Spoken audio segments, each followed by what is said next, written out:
काश काश के उस दिन रात न ढलती, काश के उस दिन सुबह न होती, काश के इंदिरा का उड़ीसा दौरा खत्म न हुआ होता, काश के उस दिन वो इंटरव्यू न होता, बेअंत की छुट्टी होती, सतवंत की ड्यूटी न होती, काश के वो 31 अक्टूबर की तारीख न होती।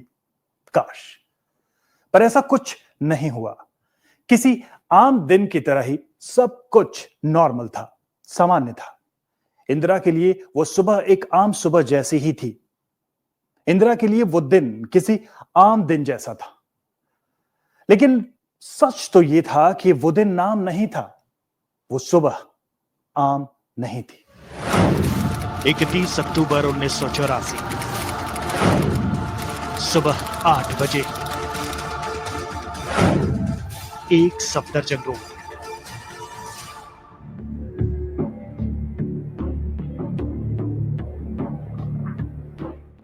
दिल्ली में सर्दियां शुरू हो चुकी थी।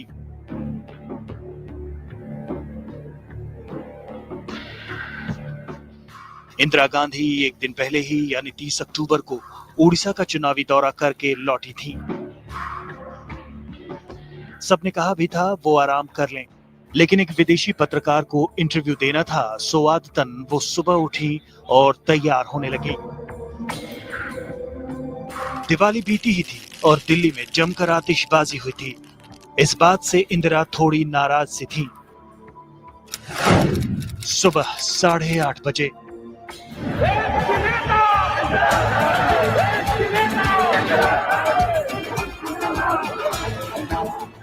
इंदिरा गांधी के मेकअप मैन प्रमोद उन्हें तैयार कर रहे थे। इंदिरा ने प्रमोद से पूछा भी कि आज मैं कैसी लग रही हूँ।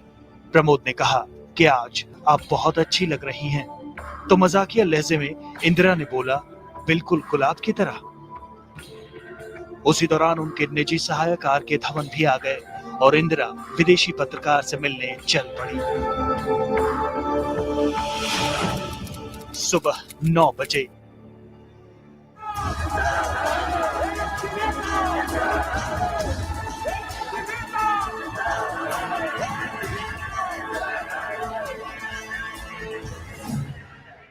नौ बज चुके थे। इंटरव्यू के लिए तैयार इंदिरा गांधी एक सफदरजंग रोड से एक अकबर रोड की ओर निकली, ये जाने बगैर कि शायद वो अपने आखिरी सफर की ओर बढ़ चुकी हैं। घड़ी की सुइयां आगे बढ़ रही थी। किसी को अंदाजा नहीं था कि आगे क्या होने वाला है, क्योंकि सब कुछ तो रोज की तरह ही हो रहा था, एकदम सामान्य। सुबह 9:05।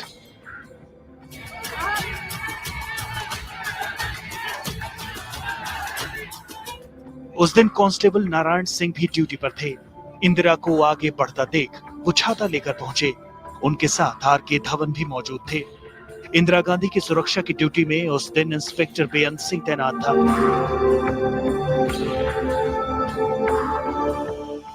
दूसरी ओर संतरी वाले बूथ पर सतवंत सिंह की मौजूदगी थी।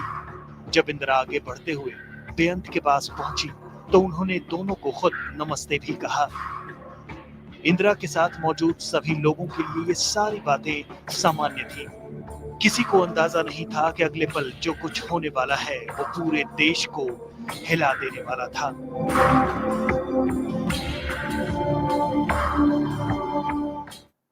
पहले एक गोली, फिर दूसरी, फिर तीसरी, फिर गोलियां, फिर और गोलियां और बस गोलियां। इंदिरा के जिस्म में 31 गोलियां दागी जा चुकी थीं।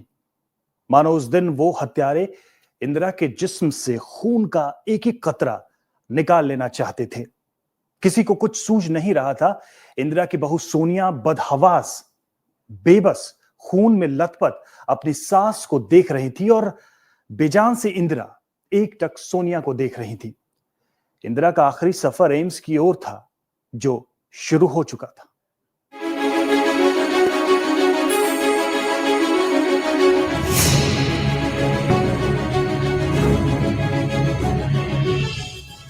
इकतीस अक्टूबर की सुबह सब कुछ किसी सामान्य दिन की तरह ही था।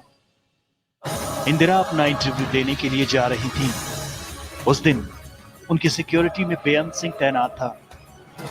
इंदिरा ने उसे नमस्ते किया, फिर बेअंत सिंह से हालचाल भी पूछा, इस बात से अनजान कि बेअंत का अगला कदम क्या होने वाला है। बेअंत किसी और ही तैयारी से आया था। इंदिरा गांधी के सवाल का जवाब दिए बिना बेअंत सिंह ने 0.38 बोर की अपनी सरकारी पिस्टल निकाली और इंदिरा गांधी की ओर तान दिया।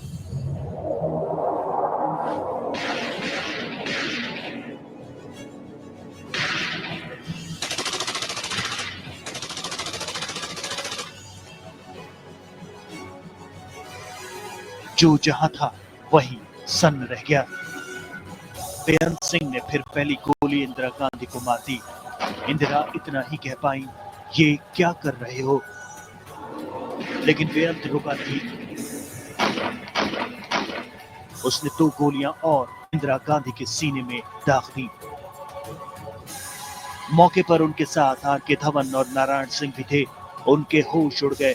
उन्हें कुछ समझ में नहीं आया कि क्या हो रहा है, लेकिन ये सब यहीं रुकने वाला नहीं था। वो लोग कुछ सोच पाते तभी बूथ पर तैनात सतवंत भी बेअंत के पास आ पहुंचा और फिर सतवंत ने अपनी गन का मुंह खोल दिया। 1 मिनट के भीतर उसने पूरी मैगजीन खाली कर दी। खून में लथपथ इंदिरा जमीन पर गिर गई और किसी को समझ में नहीं आ रहा था कि ये सब क्या हो रहा है, क्या किया जाए। गोलियां मारने के बाद वहां मौजूद आर.के. धवन से बेअंत ने कहा, हमारा काम खत्म हो गया है।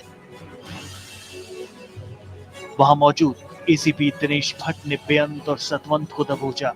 नारायण सिंह भागकर एम्बुलेंस के लिए पहुंचा, लेकिन एम्बुलेंस का ड्राइवर चाय पीने गया था। गोलियों की आवाज सुनकर सोनिया भागी भागी पहुंची और जो कुछ वहां देखा, देखते ही उनकी चीख निकल गई। आर.के. धवन और सोनिया गांधी दोनों मिलकर इंदिरा गांधी को उठाकर पास की खड़ी एक एम्बेसडर कार तक ले गए।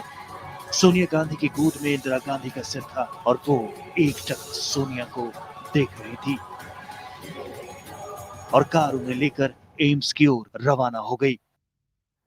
एक सफदरजंग रोड में एक बार फिर से गोलियों की आवाज सुनाई देने लगी। बेअंत मारा गया, सतवंत घायल हो गया। किसी को अब तक मालूम नहीं था कि क्या हुआ। न मीडिया को कोई खबर थी, न कांग्रेस के लोगों को, न ही देश के लोगों को। एक आदमी था जिसे सबसे पहले इस बात का पता चला कि देश के प्रधानमंत्री पर बेहद जानलेवा हमला हुआ है। वो इंसान थे बीबीसी संवाददाता सतीश।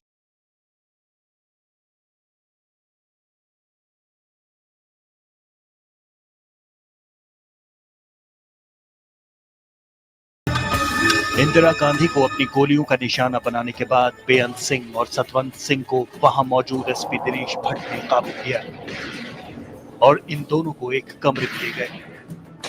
लेकिन वहां बेअंत ने एक बार फिर हमला करने की कोशिश की, जिसके जवाब में पुलिस ने कार्रवाई की। दोनों ने भागने की कोशिश की, लेकिन बेअंत मारा गया। सतवंत को भी 12 गोलियां लगी, लेकिन वो मरा नहीं था, उसकी सांसें चल रही थीं। देश के प्रधानमंत्री को गोलियों से भून दिया गया था, लेकिन इस बात की भनक किसी को नहीं थी। लेकिन बीबीसी संवाददाता सतीश जैकब को उनके एक दोस्त ने फोन कर कहा कि एक सफदरजंग रोड से एक गाड़ी निकली है जिसमें सोनिया गांधी मौजूद थी, पता करो।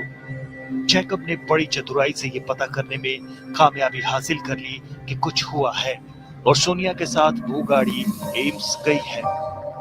कि इसी बीच मैंने मार्क टली को फोन किया था मसूरी में कि मिसेस गांधी, भारतीय प्रधानमंत्री इंदिरा गांधी के ऊपर एक जानलेवा हमला हुआ है और इस समय वो अस्पताल में है, एम्स में है और डॉक्टर लोग उनको बचाने के लिए भरसक कोशिश कर रहे हैं।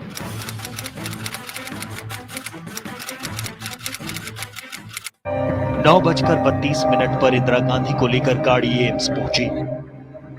एम्स पहुंचते ही इंदिरा गांधी को वीआईपी सेक्शन ले जाया गया। लेकिन वो उस दिन बंद था। आर के धवन उन्हें इमरजेंसी की ओर लेकर भागे। वहां कुछ नौजवान डॉक्टर्स मौजूद थे। वो मरीज को देखते ही हड़बड़ा गए। उन्होंने तुरंत अपने सीनियर कार्डियोलॉजिस्ट को खबर दी। वो सीनियर कार्डियोलॉजिस्ट थे डॉक्टर वेणुगोपाल। इंदिरा के शरीर से लगातार खून बह रहा था। इमरजेंसी में तब तक दर्जन भर सीनियर डॉक्टर्स जुट चुके थे। पहली कोशिश ये थी कि लगातार बहते खून को रोका जाए। इंदिरा के शरीर का तापमान भी तेजी से नीचे गिर रहा था। डॉक्टरों ने तुरंत उनके फेफड़े में ऑक्सीजन पहुंचाने की मशीन लगाई। ईसीजी मशीन दिखा रही थी कि उनका दिल मंद गति से धड़क रहा था। इसके बाद डॉक्टरों ने उन्हें हार्ट मशीन भी लगा दी, लेकिन उन्हें इंदिरा की पल्स नहीं मिल रही थी। इधर बीबीसी संवाददाता सतीश जैकब भी एम्स पहुंच गए। वो जानने की कोशिश में लगे रहे कि आखिर हुआ क्या था, बदहवासी क्यों थी। हालांकि उन्हें अंदाजा हो चला था कि मामला काफी गंभीर है। इसी दौरान एक बुजुर्ग डॉक्टर ने उन्हें यह बताया कि इंदिरा का जिस्म छलनी हो चुका है, उन्हें गोलियों से भून दिया गया है। वहीं आईसीयू के बाहर जैकब को आर के धवन खड़े मिले, चिंता में डूबे। जैकब ने जब उनसे पूछा कि आखिर ये कैसे हुआ, तो उन्होंने इतना बताया कि गांधी को उनके सुरक्षा बलों ने ही गोली मार दी है। वापस एम्स गया, तब तक तो वहाँ काफ़ी ऑफिसर्स भी आ चुके थे। डॉक्टर मुझे मिले सीनियर, तो मैंने कहा साहब कुछ उम्मीद भी है? तो उसने कहा साहब वो तो वहीं ढेर हो गई थी। तो उन्होंने कहा कि वहाँ जो जो जिन्होंने मारा है वो दो उन्हीं के सिक्योरिटी गार्ड थे, दोनों सरदार थे। जैकब को वो खबर मिल चुकी थी जिसकी कल्पना भी उन्होंने नहीं की थी। इसकी पुष्टि के साथ ही वो एम्स से बाहर निकले। इधर एम्स में देश के प्रधानमंत्री को बचाने की आखिरी कोशिश जारी थी।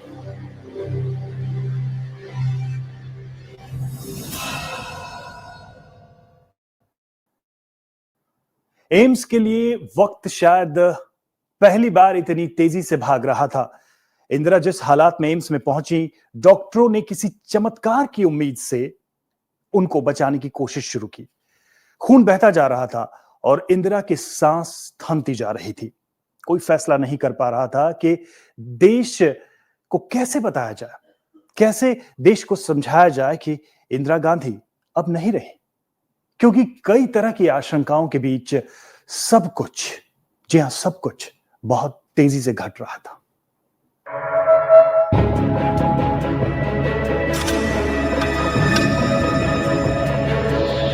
लेवर, छोटी आंत, बड़ी आंत, फेफड़े, सबको बुरी तरह से गोलियों ने छलनी कर दिया था।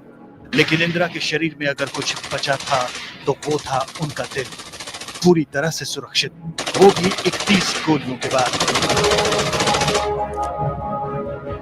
इंदिरा गांधी के शरीर से लगातार खून बह रहा था। डॉक्टरों का पहला मकसद था शरीर से बहते खून को रोकना। इस काम में ही काफी समय लग गया। डॉक्टर पूरी कोशिश कर रहे थे। इंदिरा का ब्लड ग्रुप भी ओ नेगेटिव था, जो कि बहुत ही रेयर ब्लड ग्रुप था।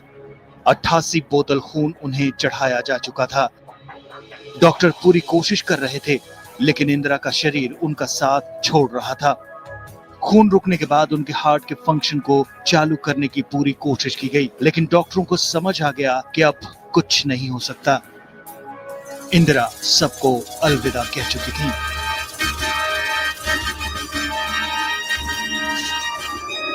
ऑपरेशन थिएटर के बाहर कांग्रेस के दिग्गजों की भीड़ लगनी शुरू हो गई थी।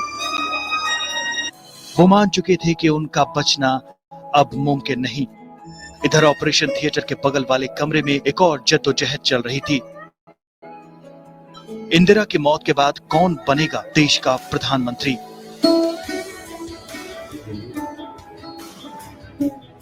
राजीव गांधी पश्चिम बंगाल में अपना दौरा रद्द कर दिल्ली पहुंच चुके थे।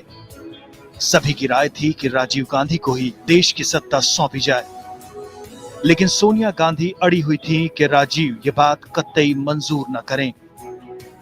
आखिरकार राजीव ने सोनिया की मर्जी के खिलाफ पीएम बनने का फैसला स्वीकार कर लिया। दोपहर 2:23 पर आधिकारिक तौर पर यह ऐलान कर दिया गया कि इंदिरा गांधी की मौत हो चुकी है। ये सुनकर पूरे देश में मातम का माहौल पसर गया।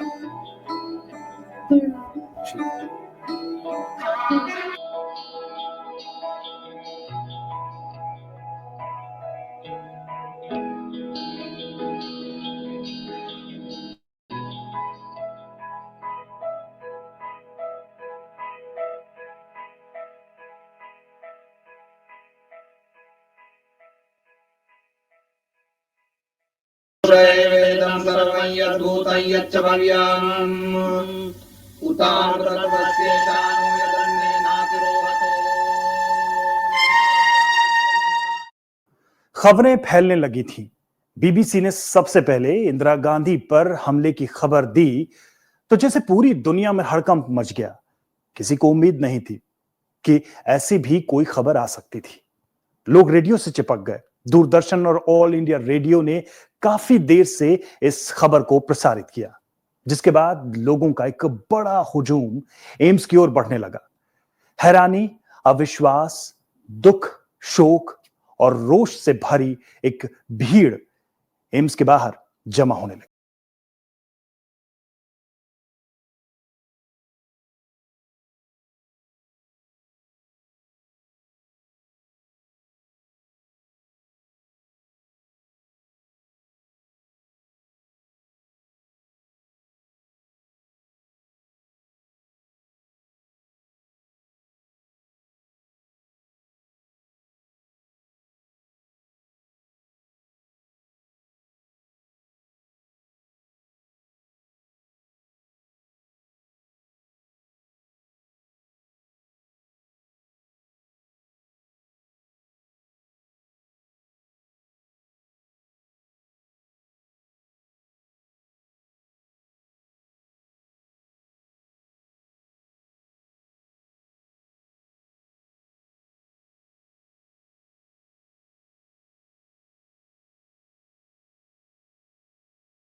ये खबर दी।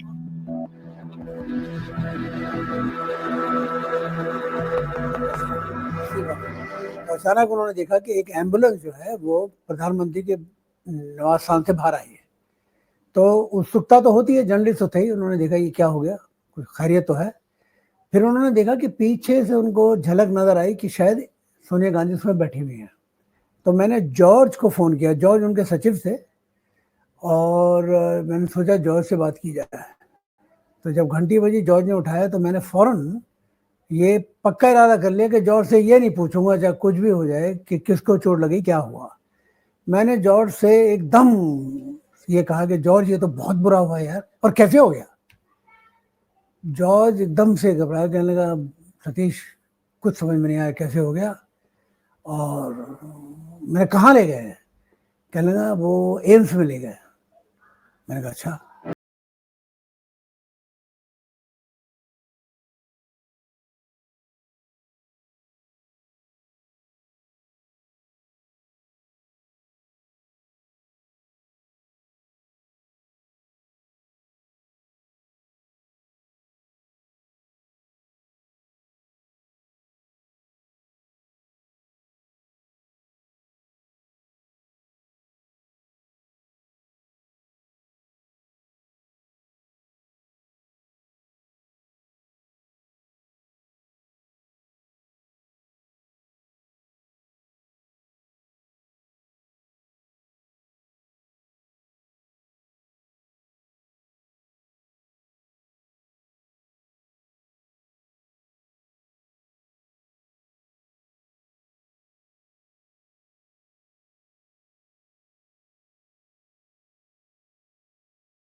उस समय होम मिनिस्टर प्रणब मुखर्जी राजीव गांधी के साथ पश्चिम बंगाल में थे।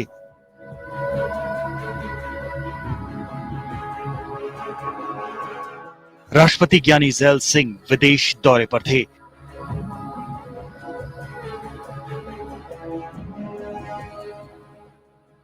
यही वजह है कि पूरा देश इस खबर को पाने के लिए बीबीसी सुनने को रेडियो से चिपका हुआ था। राजीव गांधी भी भारी मन से ये खबर बीबीसी पर ही सुन रहे थे। काफी देर के बाद दूरदर्शन और आकाशवाणी पर इंदिरा पर हुए हमले की जानकारी दी गई। आज सवेरे नई दिल्ली में प्रधानमंत्री के निवास स्थान पर श्रीमती गांधी की हत्या करने की कोशिश की गई। उन्हें तुरंत all India institute of medical sciences ले जाया गया। वहां पहुंचते ही डॉक्टरों ने उनका उपचार शुरू कर दिया।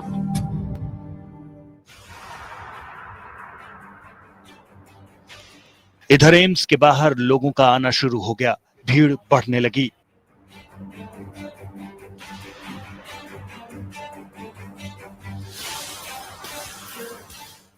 पुलिस वालों के लिए उन्हें संभालना मुश्किल हो रहा था। हर तरफ इंदिरा गांधी के नारे गूंज रहे थे।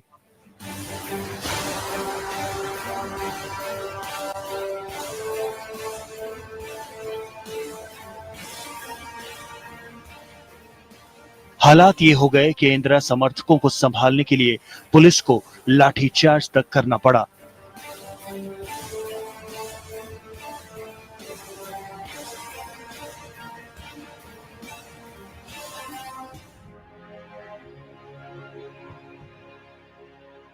लोग इंदिरा की मौत की खबर से बुरी तरह से सन्न थे।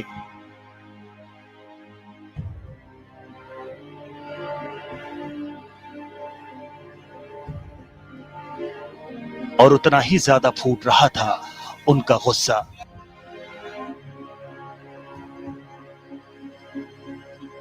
हालात ये थी कि वियना के दौरे से लौटकर सीधे एम्स पहुंचे राष्ट्रपति ज्ञानी ज़ैल सिंह की कार पर भी पथराव कर दिया गया। ये बहुत बड़े तूफान की आहट थी। लोग रो रहे थे, बिलख रहे थे।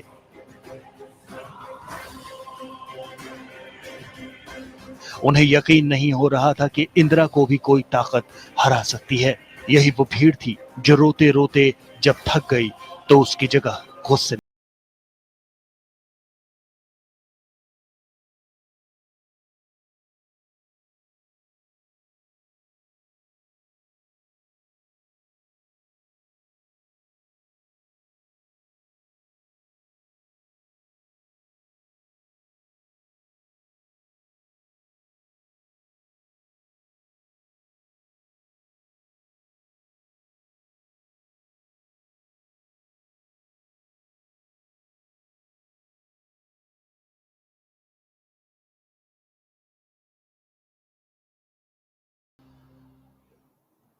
पूरा देश मातम में डूब गया था, लेकिन इस बात का अंदाजा नहीं था कि देखते देखते यह मातम आग की लपटें बनकर दिल्ली को जलाने लगेगा। दिल्ली में दंगे शुरू हो गए, बेकसूर सिखों पर हमले होने लगे, सिर्फ इसलिए क्योंकि इंदिरा गांधी की हत्या करने वाले दोनों सुरक्षाकर्मी सिख थे।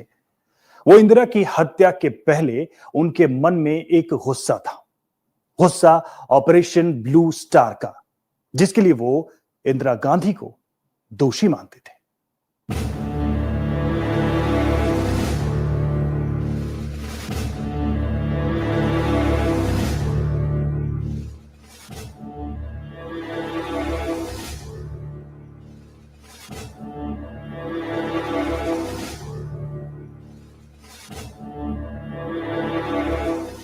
एम्स के बाहर लगी भीड़ में मातम की जगह धीरे धीरे गुस्से ने जगह ले ली। पहले एक चिंगारी फूटी, फिर पूरी दिल्ली सुलगने लगी।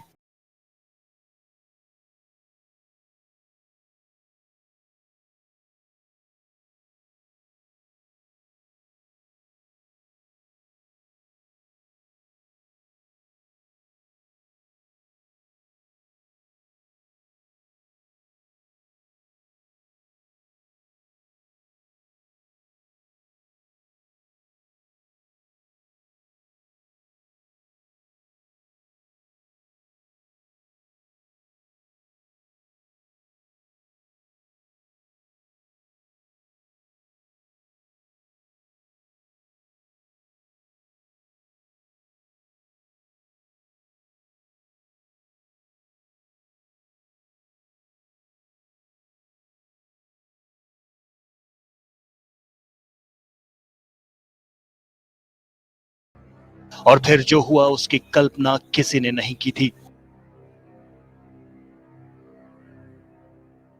दिल्ली जलने लगी। 13 फैमिलियां थी, 13 की 13 वहीं के वहीं उन्होंने दबोच के मार डाली। हमारे बेकसूर लोगों को जिंदों को जलाया।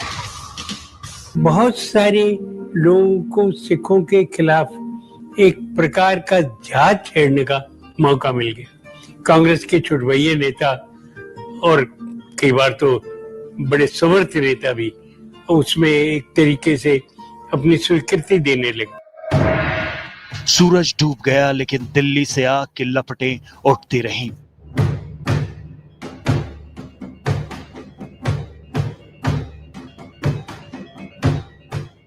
सिखों पर ये हमले इस बात को लेकर थे कि इंदिरा गांधी की हत्या करने वाले भी दोनों सुरक्षा गार्ड सिख थे।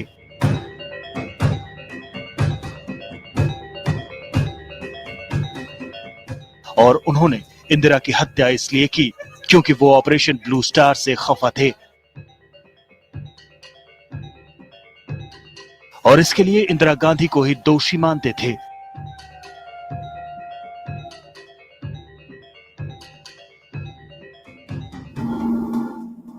यानी इंदिरा की हत्या और उसके बाद हुए दंगों की कहानी के लिए जमीन उस समय तैयार हो रही थी जब पंजाब में खालिस्तान की मांग और जरनैल सिंह भिंडरवाले दोनों का उदय हो रहा था।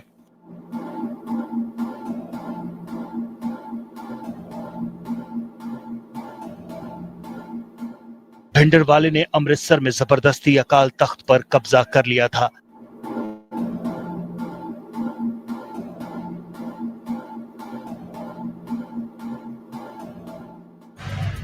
पाकिस्तान की मदद से उसने बड़ी मात्रा में हथियार जमा कर लिए और स्वर्ण मंदिर के परिसर से ही वो आतंक का हुक्म चलाने लगा।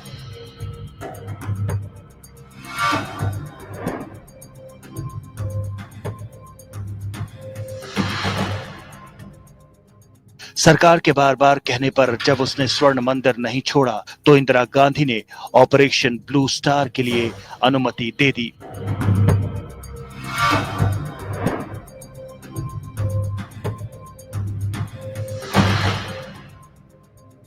आर्मी का ये ऑपरेशन जब खत्म हुआ तो स्वर्ण मंदिर में तबाही का मंजर था। भिंडरवाले तो मारा गया, लेकिन सिख समुदाय इस कार्रवाई से बहुत आहत हुआ।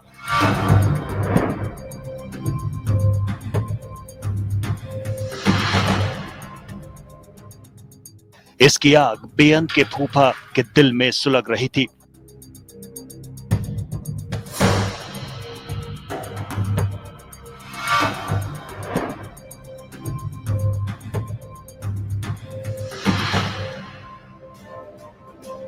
वो इसका बदला लेने के लिए इंदिरा गांधी की हत्या करना चाहता था।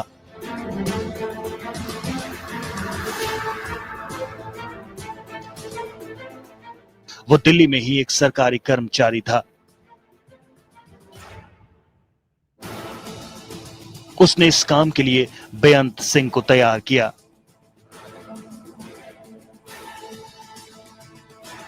लेकिन बेअंत जानता था कि यह काम अकेले नहीं हो सकता। इस वजह से उसने एक साथी की तलाश शुरू की।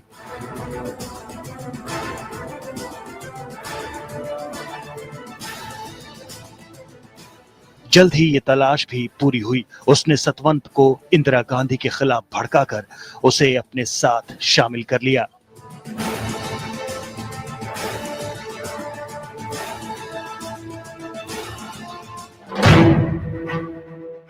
इस काम के लिए कई योजनाएं बनी। राहुल गांधी भी मानते हैं कि बेअंत इसके लिए काफी जानकारियां जुटा रहा था। राहुल गांधी से भी वो अक्सर इंदिरा गांधी के बारे में पूछता रहता था।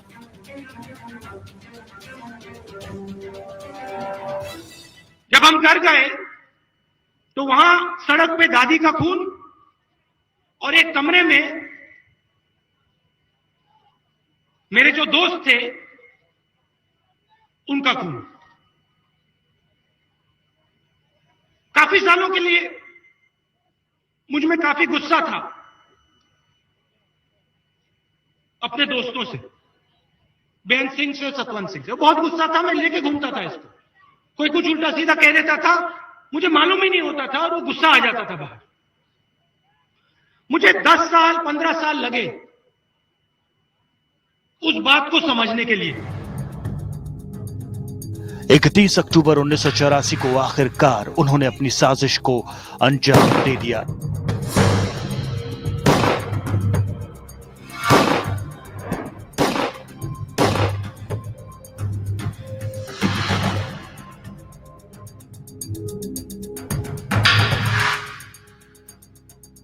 बेअंत तो उसी दिन सुरक्षा बलों की कार्रवाई में मारा गया,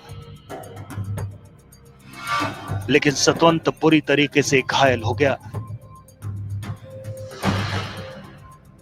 बाद में कानूनी प्रक्रिया के पूरे होने पर सतवंत सिंह और कहर सिंह को इंदिरा गांधी की हत्या के आरोप में 6 जनवरी 1989 को फांसी की सजा दी गई।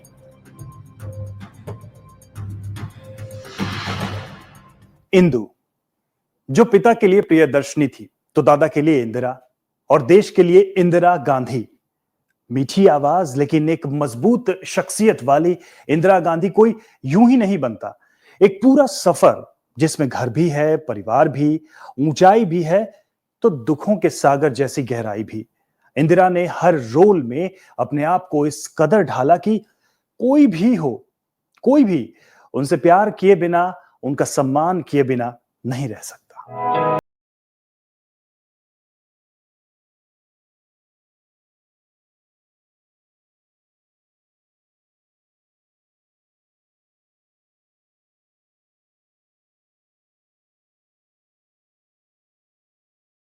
एक मासूम सी बच्ची, एक बेटी, ताजगी लिए एक युवा लड़की, एक पत्नी, एक मां, एक सास, एक दादी, एक प्रधानमंत्री और एक शहीद। अपने एक जीवन में कितने रूपों को समेटी थी इंदिरा। कभी जवाहरलाल नेहरू की दुलारी इंदु वक्त की सीढ़ियां चढ़ते हुए इस देश की सबसे मजबूत प्रधानमंत्री बन गई। बचपन अगर आजादी के गीतों और आंदोलनों के बीच पलता रहा, तो युवावस्था में इंदिरा भारत निर्माण की साक्षी बनी और धीरे धीरे देश की कमान संभाल ली। इंदिरा को जानना, इंदिरा को समझना आसान भी नहीं, मुश्किल भी नहीं। इंदिरा के दामन में फूलों का गुलदस्ता भी था और जिंदगी के सफर में कांटों भरी राह भी। इंदिरा प्रियदर्शनी, यही नाम था छोटी नन्ही इंदिरा का, पर घर में तो दुलार से सब इंदु ही कहते थे। 19 सितंबर 1917 को जिस घर में इंदिरा ने पहली बार आंखें खोली, वो घर आजादी के जंग में डूबा हुआ था। इंदिरा का नाम उनके दादा मोतीलाल नेहरू ने दिया, जिसका मतलब होता है कांति, लक्ष्मी और शोभा। लेकिन इंदिरा बचपन में इतनी प्यारी थी कि उनके पिता जवाहरलाल नेहरू ने उनके नाम के साथ प्रियदर्शनी जोड़ दिया। 18 साल की थी इंदिरा जब उनकी मां कमला नेहरू चल बसी। पिता आजादी की लड़ाई में मशगूल थे, सो इंदिरा के लिए यह समय काफी कठिन रहा। इंदिरा जब 13 साल की थी, तभी उन्होंने आजादी के आंदोलन में हिस्सा लेने के लिए वानर सेना बनाई थी। इंदिरा गांधी की शुरुआती पढ़ाई पूना में हुई। बाद में उन्होंने रविंद्र टैगोर के विश्व भारती विश्वविद्यालय में दाखिला लिया। 1937 में इंदिरा ऑक्सफोर्ड चली गई। इंदिरा बाकी विषयों में तो बहुत अच्छी नहीं थी, लेकिन उनकी अंग्रेजी पर पकड़ काफी अच्छी थी। 1942 में 24 साल की उम्र में इंदिरा गांधी ने वैवाहिक जीवन में प्रवेश किया और उन्होंने फिरोज गांधी को अपना हमसफर चुना। फिरोज पारसी थे और दोनों की मुलाकात ऑक्सफोर्ड में ही हुई थी। शुरू में नेहरू इस शादी के लिए तैयार नहीं थे, लेकिन इंदिरा के फैसले को देखते हुए वो मान गए। एक पत्नी के बाद इंदिरा जीवन की एक और भूमिका में प्रवेश करने वाली थी। 1944 में राजीव और उसके 2 साल बाद संजय गांधी का जन्म हुआ। शुरुआत में इंदिरा का पारिवारिक जीवन ठीक ही चल रहा था, लेकिन बाद में कुछ मुश्किलों ने दस्तक देनी शुरू कर दी। इंदिरा अपने पति और बच्चों के साथ लखनऊ में रहने लगी। पिता नेहरू इलाहाबाद में रहते थे। लेकिन जैसे जैसे भारत की आजादी का समय आया, इंदिरा के सामने दुविधा आ गई। नेहरू का ज्यादा समय दिल्ली में बीतने लगा।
1982 में भी वो पीएम बनी।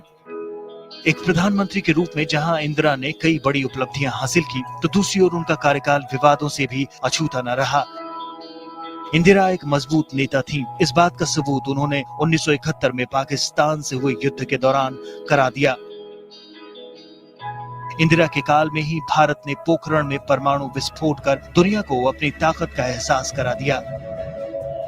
इंदिरा के नेतृत्व का लोहा अमेरिका, रूस समेत दुनिया के तमाम देश मानते थे। इंदिरा की लीडरशिप में गुटनिरपेक्ष समूह आगे बढ़ा और दुनिया में एक तीसरा ध्रुव मजबूत होने लगा। इंदिरा ने भूख और गरीबी के खिलाफ लंबी लड़ाई लड़ी और देश को नारा दिया, गरीबी हटाओ। लेकिन इंदिरा के प्रधानमंत्री रहते हुए कुछ ऐसे मामले भी सामने आए जिसने इंदिरा गांधी को आलोचना और विवाद का शिकार बनाया। इंदिरा के काल में कांग्रेस बार बार टूटी। इंदिरा के काल में सबसे बड़ा कांग्रेसी विरोध मोर्चा तैयार हुआ। एक बड़ी राजनीतिक भूल करते हुए इंदिरा ने आपातकाल की घोषणा कर दी। नतीजा, पूरा देश आंदोलन की आग में जल उठा। आखिरकार इंदिरा गांधी की सत्ता जाती रही। वो खुद चुनाव हार गई। जनता पार्टी की सरकार के विफल होने के बाद इंदिरा ने वापसी की, लेकिन इस सब के बीच उनके छोटे बेटे संजय की मौत ने उन्हें अंदर तक तोड़कर रख दिया। और जीवन के आखिरी साल में ऑपरेशन ब्लू स्टार का फैसला एक और विवाद को जन्म देने वाला था। इसी ऑपरेशन ने इंदिरा गांधी की हत्या की पृष्ठभूमि तैयार की। लेकिन इंदिरा गांधी हिंदुस्तान के इतिहास की वो शख्सियत रही हैं जिनकी छाप लोगों के जहन और दिलों में कभी नहीं जाएगी। इंदिरा आखिरी वक्त तक यही कहती रही कि उनके शरीर में बहते खून का आखिरी कतरा भी देश के लिए होगा, जो पूरी तरह से सच साबित हुआ।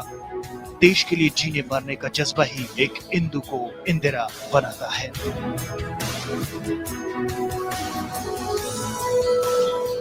वैसे अपनी राजनीतिक व्यस्तता के बावजूद इंदिरा परिवार को भी पूरा समय देने की कोशिश करती थी।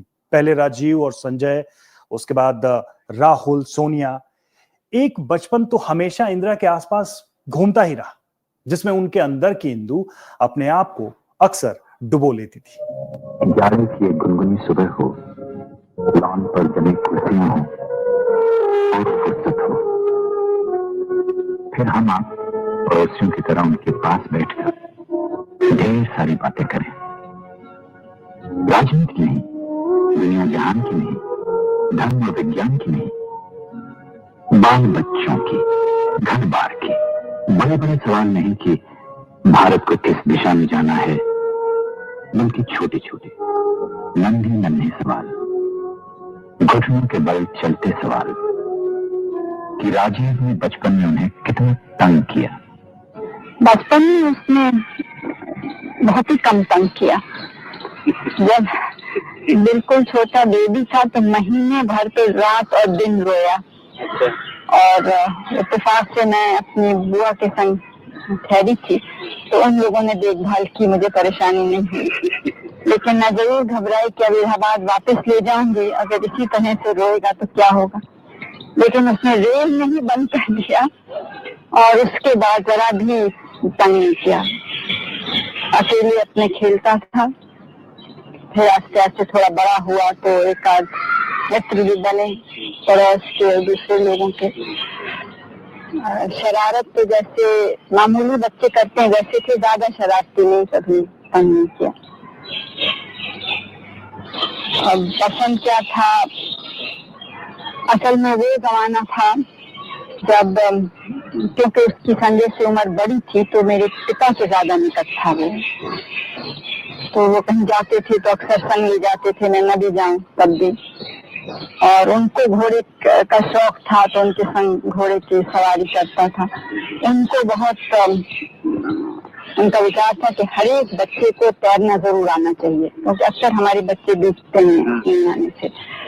तो इसलिए उन्होंने बहुत छोटी उम्र में उसको तैरना सिखाया और तैरना ही उसका सबसे उसको पसंद था। वैसे तो स्कूल में जैसे खेलते हैं फुटबॉल इत्यादि, गुल्ली डंडा, जैसे देहाती खेल भी, शहरी खेल भी, लेकिन सबसे ज्यादा शौक तैरने का था। उस वक्त छुट्टियों में मैं बच्चों को हमेशा पहाड़ ले जाती थी और हम लोग खैर घर में भी रहे, बड़े घर में, लेकिन बहुत ही सादगी से हमेशा रहे। लेकिन जब पहाड़ जाते थे तो हम लोग हमेशा तंबू में रहते थे और दूर जगह। तो आमतौर से हफ्ते भर का खाना वाना, मतलब अनाज वनाज ले आते थे हफ्ते भर में, और फिर वहाँ खुद सब काम। वैसे घर में भी मैंने बच्चों से हमेशा खुद ही काम करवाया उनसे। उनके नौकर बहुत थे, लेकिन अपना कमरा साफ रखना, पलंग बनाना, ये सब कुछ करते थे। फिर क्योंकि हम लोग मेरे पिताजी के घर में रहते थे, और बाद में जब एमपी का थोड़े ही एक 1.5-2 साल बाद ही मेरे पति जी एमपी हो गए, तो फिर वो भी वहाँ रहते थे हमारे साथ। तो उनको, पंडित जी को बहुत ख्याल था कि चीजें समय से हों। तो बराबर वक्त जो बंधे थे खाने के, उस वक्त हर एक को वहाँ मेज पर हाजिर होना होता था। तो दोनों बच्चों को भी इसकी आदत रही, और जो पकता था वो खाना होता था। ये कोई प्रश्न नहीं है कि ये अच्छा लगता है या नहीं अच्छा लगता है। तो खाना हमारे यहाँ तो सादा ही रहता था हमको। खाने का जिक्र आया तो एक मीठा सा सवाल कि राजीव को खाने में क्या पसंद है? देखिए, वो इतना कम खाते हैं कि मुश्किल है कहना कि क्या रुचि है। पंडित जी के तरह उनको मीठे का शौक है, लेकिन क्योंकि मुझसे वजन बढ़ जाता है, इसलिए खुद अनुशासन पूर्वक कम खाते हैं। जब मेरे पिताजी थे और हम लोग सब काम पे बहुत रहते थे, तो सुबह उनकी राय थी कि सुबह लोग ठीक से खा लें, फिर दिन भर में समय न मिले न खाएं तो कोई चिंता नहीं। इसलिए उन्होंने दलिया खाने की आदत डाली थी। इंदिरा गांधी के चले जाने से देश की राजनीति में आम लोगों के जीवन में एक खालीपन आ गया, जो आज भी पूरा नहीं हो पाया। इंदिरा एक शक्ति का प्रतीक थी, वो शक्ति जिसकी कल्पना किसी ने दुर्गा के रूप में की तो किसी ने मजबूत संरक्षक के रूप में। लेकिन सबसे बड़ा सच ये है कि देश के मन पर जिस एक नाम की हर छाप हमेशा से गहरी रही, वो नाम एक ही है, इंदिरा।